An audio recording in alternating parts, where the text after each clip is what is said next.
Oi, pessoal, vou fazer a correção dos exercícios então de força de atrito. Então, primeiro ele fala o seguinte, que um bloco de massa de 20 quilogramas, tá? É puxado horizontalmente por um barbante, tá? O coeficiente de atrito entre o bloco e o plano é 0,25, tá? Gravidade 10 e ele tem uma aceleração de módulo 2 metros por segundo ao quadrado. Concluímos que a força de tração no barbante é igual a quanto? Então, vamos entender. Por que aqui a força para mim virou tração? Porque é um barbante, só por isso. Quando tem fio, eu chamo de tração, tá?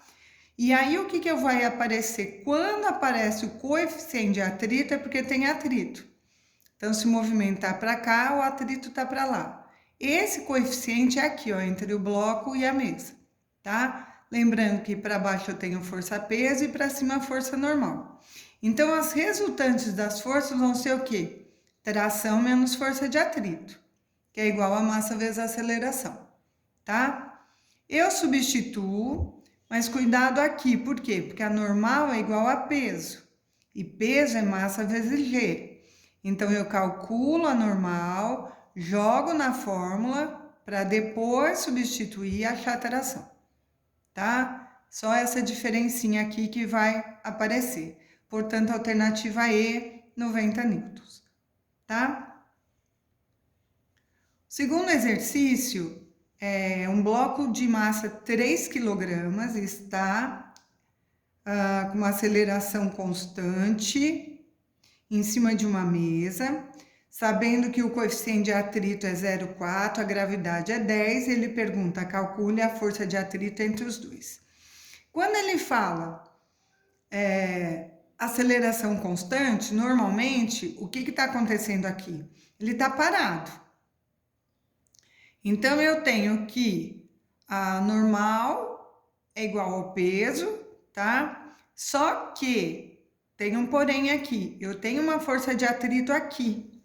Então, eu vou usar essa fórmula, que a força de atrito vai ser a normal vezes o coeficiente de atrito.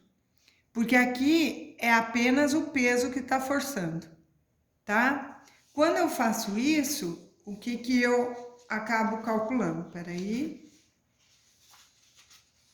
Achar onde eu pus. Aqui. Então, vamos lá. Como normal é igual a peso, eu acho a normal, substituo aqui e acho a força de atrito.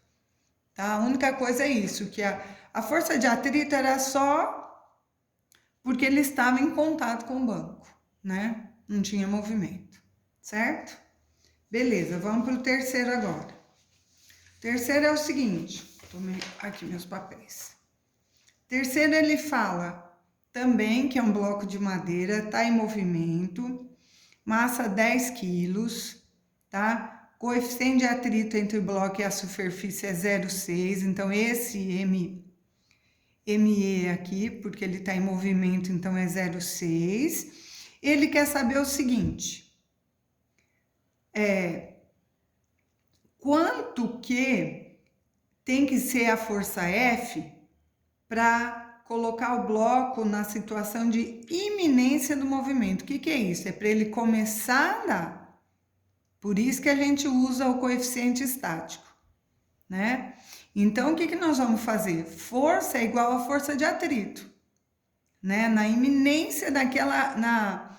Quando a força F for igual à força de atrito, aí sim, vai conseguir. Então, nós temos que força é igual a normal vezes o μ, normal é igual a peso, que é massa vezes G, vezes μ, calculo, vai dar 60 newtons, tá? Percebam, pessoal, que se fosse calcular só a força, né, que é massa vezes aceleração, se fosse esse o caso, talvez seria uma força até maior ou menor, né? É que depende mesmo da aceleração do bloco, mas nesse caso ele ainda não começou a se mexer, tá? Ele ainda está parado, ok?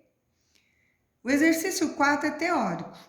Ele fala assim, ó, o motorista conduzia seu automóvel de massa 2.000 quilos e trafegava em linha reta com velocidade constante de 72 km por hora quando avistou uma carreta atravessada na pista.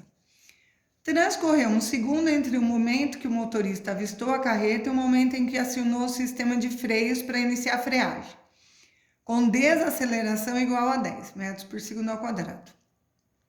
Antes do automóvel iniciar a frenagem, pode-se afirmar que a intensidade da resultante das forças horizontais que atuavam sobre ele era, nesse caso, pessoal, é a letra B, era uma força nula, pois a força aplicada pelo motor e a força de atrito resultante atuavam em sentidos opostos com intensidades iguais, tá? Uma contra a outra. Concluindo aqui, ó, como a velocidade do automóvel era constante, ele se encontrava em equilíbrio dinâmico e a soma de todas as forças que atuavam sobre ele era nula. A força aplicada pelo motor foi anulada pela força de atrito entre os pneus e o chão e pelo atrito com o ar.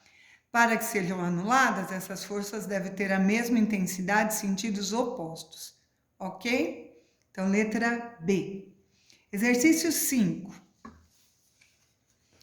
Sobre uma caixa de massa 120 gramas, eu gosto de fazer o desenho, ó. 120 quilogramas, atua uma força horizontal F de intensidade 600 newtons. Eu gosto de fazer o desenho e colocar os dados que eu tenho aqui. Então, eu tenho uma massa de 120 quilogramas, uma força de 600 newtons, com uma aceleração de 2 metros por segundo ao quadrado. Ele quer o μ, o coeficiente de atrito. Lembrando sempre que se eu tenho a força para cá, a força de atrito é para cá, peso e normal, tá? Então, pessoal, o que você tem que entender aqui? Para que essa aceleração seja 2, você vai usar o coeficiente de atrito cinético, né? Que é o dinâmico entre a superfície e a caixa, tá? Então, vamos lá, vai ficar força menos força de atrito, vê se dá para entender aqui. É massa vezes aceleração. Força de atrito é μ vezes N. Como N é igual a P, que é igual a massa vezes G, jogo aqui, que é igual a massa vezes A, substituo e dá 0,3, tá? O cálculo é simples, é só você montar certinho a expressão. Então, letra C, ok? Vamos lá, exercício 6. Só achar ele aqui, só tem mais 2, né? Aqui. Marque a alternativa correta a respeito da força de atrito. Então, vamos lá, eu fiz para cada uma para a gente entender. Letra A. Vamos lá. A força de atrito é sempre... A força de atrito... Cadê? Vamos lá, aqui, desculpe. A força de atrito sempre é oposta ao movimento dos objetos? Vamos ler sim ou não. Tem algumas situações que não, errada. Quando caminhamos, o chão é empurrado para trás, de modo que o atrito impulsiona-nos para frente.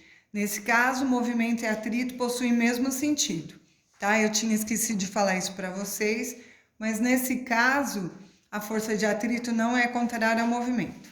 Ok. B. O coeficiente de atrito estático é menor que o coeficiente de atrito dinâmico? Não. Errado. O coeficiente de atrito estático é maior que o dinâmico, porque o estático é aquele que precisa de um valor maior para ele conseguir se movimentar, tá?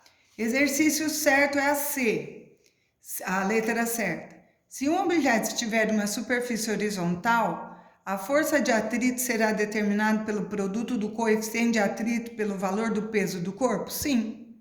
Porque como o peso é anormal, então vai ser pelo peso. Letra certa, C. Letra D. Se um objeto estiver parado sobre um plano inclinado, a força de atrito será igual à componente da força P, peso escrito sobre o eixo X e determinado por X igual a P cosseno de θ? Nós vamos estudar que não, né? Vai ser ao contrário. Depois nós vamos estudar plano inclinado. E todas as alternativas estão incorretas? Não. Letra C é certa. Tá? E o último, que fala o seguinte: um homem puxa um objeto de 40 quilogramas, é bem parecido, ó, ao longo de uma calçada, aplica sobre ele uma força de 80, sabendo que o coeficiente de atrito cinético entre a caixa e o solo, ele quer saber quanto é. Perceba o seguinte, pessoal, neste caso, eu tenho uma velocidade constante. Se a velocidade constante, a aceleração é igual a zero, não pode esquecer. Então, força igual a força de atrito, tá? Força de atrito é μ vezes normal, normal é igual a peso, que é massa vezes G, jogo aqui, 0,2. Lembrando que os coeficientes de atrito, μ, é sempre menor que 1, ok? Até mais.